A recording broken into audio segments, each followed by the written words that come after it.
Family property, trust ಅಲ್ಲ ಅದು. Family property. Okay. ಅದು ಮುಜರಾಯಿ ಇಲಾಖೆಯಲ್ಲಿ ಇತ್ತು, ಅದನ್ನು ಡಿನೋಟಿಫೈ ಮಾಡ್ಕೊಂಡಿದ್ದಾರೆ. ಸೊ ಸಾವಿರಾರು ಕೋಟಿಗಳು ಆದಾಯ ಇರೋ ಒಂದು ದೇವಸ್ಥಾನ, ಅದು ಯಾಕೆ ಒಂದು ಕುಟುಂಬದ ಕೈಯಲ್ಲಿ ಇದೆ ಅನ್ನೋದು ಕೂಡ ಒಂದು. ಅದು ಪಬ್ಲಿಕ್. ಈಗ ತಿರುಪತಿ ಇದೆ, ಸುಮಾರು ಮುಜರಾಯಿ ಕರ್ನಾಟಕದಲ್ಲಿ 44,000 ಮುಜರಾಯಿ ದೇವಸ್ಥಾನಗಳಿದೆ, ಎಲ್ಲ ರಾಜರುಗಳು ಕಟ್ಟಿದ್ದು. ಇದು ಕೂಡ ರಾಜರ ಕಾಲದಲ್ಲಿ ಬಂದಿರೋದೆ. ನಿನ್ನೆ ಮೊನ್ನೆ ಈಗ ಇಲ್ಲಿ ವಿಜಯ ಮಲ್ಯ ಮನೆಯಲ್ಲಿ ಒಂದು ದೇವಸ್ಥಾನ ಇದೆ, ಅವ್ರು ಕಟ್ಟಿದ್ದು.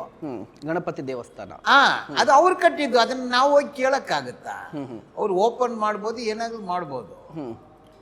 ಬಟ್ ಅದೇ ರೀತಿ ಈಗ ಮೀನಾಕ್ಷಿ ಅಮ್ಮನ್ ಟೆಂಪಲ್ ಮದುರೆಯಲ್ಲಿ ಇದೆ, ಅದು ರಾಜರು ಕಟ್ಟಿದ್ದು.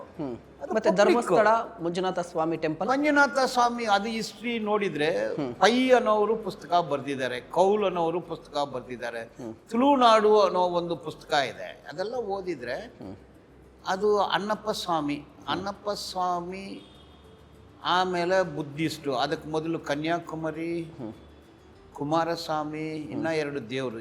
ಇದು ಡೈಟೀಸ್ ಅಂದರೆ ನೇಟಿವ್ ದೈವಗಳು ಅನ್ನೋದು. ತದನಂತರ ಕದ್ರಿಯಿಂದ ಒಂದು ಪ್ರತಿಮೆ ತಂದರು, ಕದ್ರಿ ಮಂಗಳೂರು, ಅದು ಬುದ್ಧಿಸ್ಟು ಟೆಂಪಲ್ಲು. ಮಂಜೇಶ್ವರ ಅನ್ನೋದು ಬುದ್ಧರ ಹೆಸರು. ಸೊ ಆಮೇಲೆ ಜೈನು.